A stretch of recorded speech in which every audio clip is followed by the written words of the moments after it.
السلام عليكم خوتي العزاز، مرحبا بكم في قناة ماركت بليس طنجة العقارية. ان شاء الله خوتي اليوم جبت لكم واحد الدار رخيصة همزة كاينة في برانس القديمة. هذه فوق دار الصحافة بالضبط، في برانس القديمة. تبارك الله، فيها جوج كراجات كبارين على الطريق د العشرة، الطريق الرئيسية د الزفت. وفيها دو فاصة جوج الواجهات، واجهة يعني الكراجات ديالها الطريق د العشرة، والواجهة الأخرى الطريق الستة.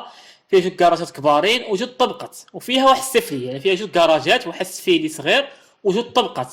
السين في الارض فوق يعطيها 70. الدار مصلوحه مفينيه بالماء والضوء ديالها. الثمن ديالها همزه رخيصه 90 د المليون.